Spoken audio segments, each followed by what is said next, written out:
దేశంలో ఎక్కడ చూసినా అద్దంలా మెరిసిపోయే రహదారులు కనిపిస్తున్నాయి. అద్భుతమైన కనెక్టివిటీతో నిత్య నూతనంగా కనిపిస్తున్నాయి. గతంలో రోడ్లకు నేటి కాలపు రోడ్లకు భూమికి ఆకాశానికి ఉన్నంత తేడా స్పష్టంగా కనిపిస్తుంది. అయితే ఏ దేశానికైనా రోడ్ల అభివృద్ధికి సోపానాలని అంతా చెప్తుంటారు. రోడ్లనే ఆయా దేశాల డెవలప్మెంట్కు సంకేతాలుగా భావిస్తుంటారు. గతంలో రోజుల తరబడి ప్రయాణాలు చేయాల్సిన పని ఇప్పుడు గంటల్లోనే పూర్తవుతుంది. అప్పట్లో అమెరికా, యూకే లాంటి యూరప్ దేశాలు పర్యటించిన వారు మొదటి చెప్పే మాట అక్కడి రోడ్ల గురించే అంటే అతిశయోక్తి కాదు. అప్పటికి ఇప్పటికీ రహదారులు వస్తేనే మంచిదని అంతా అనుకుంటారు. తమ ప్రాంతానికి మరో ప్రాంతానికి కనెక్ట్ చేసేలా రోడ్లు కావాలంటూ ప్రజలు ఆందోళనలు చేస్తుంటారు. రోడ్డు వేస్తే కొందరికి ఎక్కువ లాభం, మరికొందరికి విపరీతమైన నష్టం అని అంటున్నారు పరిశీలకులు. ఈ వ్యాఖ్యల్లో చాలా లోతైన అర్థం ఉంది. అందుకే వారలా అంటున్నారు. రోడ్డు పడితే వ్యాపారాలు పెరుగుతాయని సంతోషించేవారు కొందరైతే, రోడ్డు పట్టడంతో ఉపాధి కోల్పోతున్న వారి బాధ ఎవరికీ పట్టదు. దశాబ్దాలుగా వ్యాపారాలు చేసేవారు పట్టణం వెలుపల రింగ్ రోడ్డు పడిందంటే చాలు, వారి వ్యాపారాలకు ఎండ్ కార్డ్ పడినట్టే. కొత్త ప్రాంతంలో స్థలాలు అప్పటికే రాజకీయ నాయకులు వారి బినామీలు ఆక్రమించుకుని లేదా తక్కువ రేట్లకు కొనుగోలు చేసి అడ్డుగోలుగా సంపాదించుకుంటున్నారు.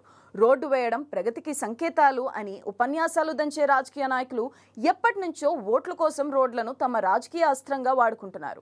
రోడ్లు వేయడం వలన కలిగే లాభ నష్టాలను బేరీజు వేసుకోకపోవడం వల్ల ఈ అభివృద్ధి అస్త్రం ఒక రాజకీయ సమస్యగా మారింది. అనేక దేశాల్లో, ముఖ్యంగా మన దేశంలో ఈ సమస్య తీవ్రంగా ఉంది. పల్లెలు, పట్టణాలను కలిపే రోడ్లు, అడవిలోని నివాసాలకు సమీప పల్లెలను కలిపే రోడ్లు మార్పుకు నాంది పలుకుతుంటాయి. ఈ మధ్య మీడియా డెవలప్ అవ్వడం మూలాన మారుమూల పల్లెల రోగులు, గర్భిణీల సమస్యలు సభ్య సమాజానికి తెలుస్తున్నాయి. వారికి కొత్తగా వేయాల్సిన రోడ్ల గురించి ప్రభుత్వానికి డిమాండ్లు పెరుగుతున్నాయి. వాగులకు, నదులకు రెండు తీరాలను కలిపే బ్రిడ్జీలు ఈ డిమాండ్లో భాగంగానే ఉంటున్నాయి. రాజకీయ నాయకులే కాంట్రాక్టర్లు అయిన ప్రతి సందర్భంలో ఆయా ప్రాంతంలో రోడ్ల మీద ప్రభుత్వ పెట్టుబడులు పెరుగుతున్నాయి. ఇది ఎవరి స్వార్థం మీద జరుగుతుందో తేలిగ్గానే అర్థం చేసుకోవచ్చు. మన దేశంలో మొత్తం రహదారుల పొడుగు 63.86 లక్షల కిలోమీటర్లంటే మాటలు కాదు. అమెరికాలో 66.45 లక్షల కిలోమీటర్ల రహదారి నెట్వర్క్ ఉంది. ఇందులో జాతీయ రహదారులు, ఎక్స్ప్రెస్ హైవేలు, రాష్ట్ర రహదారులు, జిల్లా రహదారులు, గ్రామ రహదారులు ఉన్నాయి. చిన్న పెద్ద రోడ్లే కాకుండా అవి ఏ లక్ష్యం కోసం ఏర్పాటు చేశారు అన్నది కూడా ముఖ్యంగానే ఉంటుంది. రోడ్డును బట్టి ప్రభుత్వ శాఖల బాధ్యతలు ఉంటాయి. మున్సిపల్ రోడ్లు, R&B రోడ్లు, పంచాయతీరాజ్ రోడ్లు, జిల్లా పరిషత్ రోడ్లు, కార్పొరేషన్ రోడ్లు, నేషనల్ హైవేలు, స్టేట్ హైవేలు, బార్డర్ రోడ్లు, అండర్ పాస్ రోడ్లు, బైపాస్ రోడ్లు, టన్నెల్ రోడ్లు, యాక్సెస్ కంట్రోల్ రోడ్లు, మెట్రో నగరాలను కలిపే రోడ్డు ప్రాజెక్టులు వేగంగా ప్రయాణించే వాహనాల కోసం నిర్మిస్తారు.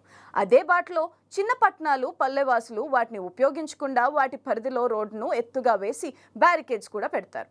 ఎక్కడో దూరంగా ఎగ్జిట్ ఎంట్రీలున్న వాటిని ఉపయోగించుకోవడం వారికి చాలా కష్టంగా ఉంటుంది.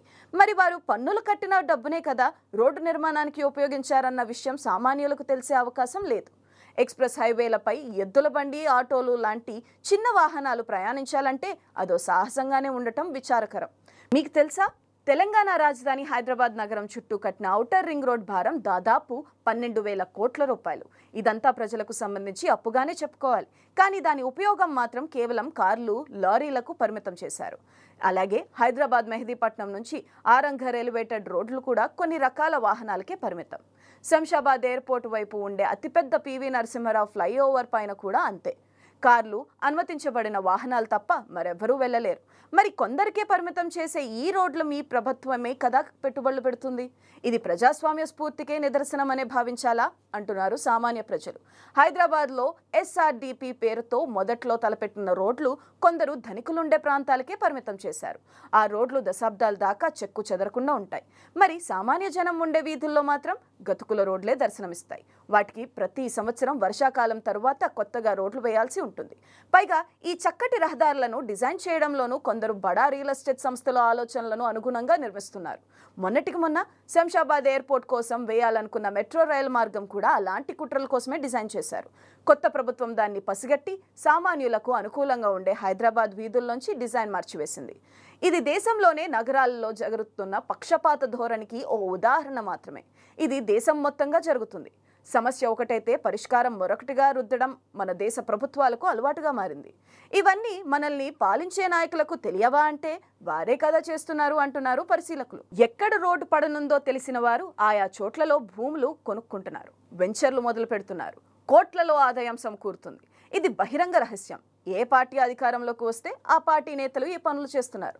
వారిని అడిగేవారు లేకుండా పోయారు. ప్రశ్నిస్తే కేసులు పెడతారు, ఇతర మార్గాల్లో అణిచివేస్తుంటారు. ఈ మధ్య రింగ్ రోడ్ల వ్యాపారం జోరుగా సాగుతుంది. ప్రతి పట్టణం, ప్రతి నగరానికి రింగ్ రోడ్లు పడుతున్నాయి. వాటిని డ్రోన్ కెమెరాల ద్వారా చూస్తే అద్భుతంగా కనిపిస్తాయి. వాటిని ఇప్పుడు రాజకీయ నాయకులు ఆదాయ మార్గాలుగా చూస్తున్నారు. రహదారులను బిజినెస్ వెంచర్లుగా మార్చుకుంటున్నారు. ప్రధాన నగరాల చుట్టూ రింగ్ రోడ్లు కడతామని, అదే తాము సాధించిన ప్రగతిగా రాజకీయ నాయకులు చెప్పుకుంటున్నారు. కానీ దాని వెనుక ఉండే భూ వ్యాపారం మాత్రం వారి బినామీల పేర్లతో ఉంటున్నాయి. హైదరాబాద్ చుట్టూ ఉన్న రింగ్ రోడ్ చుట్టూ ఇప్పుడు మరో రింగ్ రోడ్డు, ఆపై రీజనల్ రింగ్ రోడ్ ప్రాజెక్టు మొదలైంది. దీన్ని అన్ని రాజకీయాల పక్షాలు ఆమోదించాయి. ప్రతి విషయంలో విరుద్ధంగా ఆలోచనలు చేసే రాజకీయ పక్షాలు ఈ రీజనల్ రింగ్ రోడ్ విషయంలో ఏకాభిప్రాయం రావడానికి ప్రధాన కారణం దానిలో వారికి స్వప్రయోజనాలు ఉన్నాయి. అయితే ఇందుకోసం ప్రజాభిప్రాయం అడగడం మాత్రం చేయలేదు. రీజనల్ రింగ్ రోడ్ చట్టంలో ఇరుక్కుంటున్న దాదాపు 500 గ్రామాల ప్రజలను వీరు కన్సల్ట్ చేయలేదు. రోడ్డు పడటం వల్ల మీకేమైనా నష్టం జరుగుతుందా అని అడగనేలేదు. కేంద్రం నుంచి అనుమతి తీసుకోవడం కూడా ఇప్పటికే జరిగిపోయింది. ఈ రింగ్ రోడ్ లక్ష్యం రియల్ ఎస్టేట్ వ్యాపారం పెంచడానికి. అప్పులతో కుదేలైన తెలంగాణ ఆర్థిక వనరులను కావాల్సిన నిధులు భూముల క్రయ విక్రయాల ద్వారా ఆర్జించాలని ప్రభుత్వాధినేతలు ఆలోచిస్తున్నారు. గతంలో ఉన్న ప్రభుత్వం కూడా ఇదే ఆలోచనలు చేస్తే విమర్శించిన వారు తాము అధికారంలోకి వచ్చాక వారి ఆలోచనలు మారిపోయాయి. గతంలో కిలోమీటర్ రోడ్డుకు 2 కోట్ల రూపాయలు ఖర్చు చేసేవారు. ఇప్పుడు 5 నుంచి 10 కోట్ల వరకు ఖర్చు చేసేందుకు వెనుకాడటం లేదు. రోడ్ల నిర్మాణం మీద, నిర్వహణ మీద పెడుతున్న ఖర్చు మీద ఆడిట్ లేదు. ఇది వరకు నిర్మించిన రోడ్ల మీద కాగ్ నివేదికలుంటే పరిశీలించాలి. హైదరాబాద్ ORR రింగ్ రోడ్ను ఓ కంపెనీకి 30 ఏళ్ల కోసం అతి తక్కువ రేటుకు కట్టబెట్టిన గత ప్రభుత్వంపై చర్యలపై ఎక్కడా చర్చ లేదు. ఇప్పుడు రీజనల్ రింగ్ రోడ్ ప్రతిపాదనపై అందరి దృష్టి ఉంది. వారి వారి అభిప్రాయాల మేరకు రోడ్డు వంపులు తిరగనుంది. ఏది ఏమైనా మరో రోడ్డు వ్యాపారానికి సిద్ధమవుతుంది.